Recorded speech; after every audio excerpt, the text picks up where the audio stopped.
Hello myself Himanshu Sharma, welcome to you on my YouTube channel. आज की इस video में हम मारुति सुजुकी अर्टिगा का डीजल वाले वेरिएंट का EGR को क्लीन करने जा रहे हैं। बेसिकली EGR के बारे में एक सेपरेट वीडियो बनाया जा सकता है, इतना बड़ा टॉपिक है, बट आज की इस वीडियो में हम केवल क्लीनिंग की बात करने वाले हैं। तो साथ ही साथ मैं बस इतना थोड़ा सा आपको इंट्रोड्यूस कर देता हूँ EGR होता क्या है। बेसिकली EGR होता है एग्जॉस्ट गैस रिसर्कुलेशन। सब लोग आपने देखा होगा सर्विस सेंटर वगैरह पे कहते हैं इसका EGR क्लीन करना है, इसका ये करना है। ये ड्यू टू कब कराया जाता है मैं बता दूं आपको। Most of the cars companies जो मैन्युफैक्चरर्स हैं वो ये कहते हैं 30,000 किलोमीटर पे आप कराइए, लेकिन ऐसा ज़रूरी नहीं है आप कराइए, पर जो कह रहे हैं तो आप करा सकते हैं, कोई दिक्कत नहीं है। लेकिन हम अगर बाहर की बात करें तो आपको कब कराना है, गाड़ी में लो पिकअप की दिक्कत आए, गाड़ी कई हजार किलोमीटर चल जाए, उसके बाद आपको जो है कराना होता है। इसका काम क्या होता है? इसका काम होता है एमिशन को कंट्रोल करना, सिग्निफिकेंट जो NOx जो एमिशन रिडक्शन जो होते हैं, NOx जो एमिशन होता है उसको थोड़ा सा रिड्यूस करना है डीजल इंजन में से। ये सभी तरह के डीजल इंजन में पाया जाता है, लाइट ड्यूटी हो, चाहे मीडियम ड्यूटी हो, चाहे हैवी ड्यूटी हो, और कई बार तो ये 2 स्ट्रोक जो मरीन इंजन आते हैं उसमें भी EGR पाया जाता है। तो बस EGR का थोड़ा सा फंक्शन मैंने आपको आज जो है एक्सप्लेन कर दिया है। गाड़ी मारुति सुजुकी अर्टिगा है, इसमें 1.3 लीटर का DDIS इंजन आता है जो कि सेम वही वाला है, फिएट सोर्स वाला। तो 30,000 पे कराया जाता है। इसमें गाड़ी में पिकअप कम आ रहा था, इस वजह से इसका EGR किया जा रहा है। और गाड़ी थोड़ा सा ब्लैक स्मोक भी फेंक रही थी, और ब्लैक स्मोक के कई सारे कारण होते हैं, इनको हम किसी और वीडियो में डिस्कस कर लेंगे। फिलहाल इसका EGR जो है चौक है, इसलिए इसको जो है सफाई करेंगे। तो पहले पार्ट में सिर्फ और सिर्फ हम इसको खोल लेंगे, बाकी नेक्स्ट पार्ट में हम इसको जो है साफ़ करके इंस्टॉल वापस करेंगे। तो बने रहिए वीडियो में लास्ट तक।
लास्ट तक वीडियो में बने रहने के लिए आपका बहुत बहुत धन्यवाद। अगर आपने हमारा चैनल सब्सक्राइब नहीं किया तो सब्सक्राइब कर दीजिए, लाइक कर दीजिए, शेयर कर दीजिए।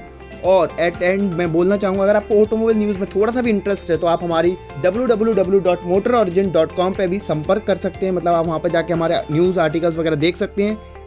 @motororigin आप सर्च कर सकते हैं। इंस्टाग्राम पे हम न्यूज़ फीड भी चलाते हैं, ट्विटर, फेसबुक, सब जगह आप जो है सर्च कर सकते हैं @motororigin। एट लास्ट हम बोलना चाहेंगे, अगर आप 2 व्हीलर चलाते हो तो हेलमेट जरूर लगाइएगा, 4 व्हीलर चलाते हो तो सीट बेल्ट जरूर पहनिएगा और ट्रैफिक नियमों का पालन कीजिए। धन्यवाद।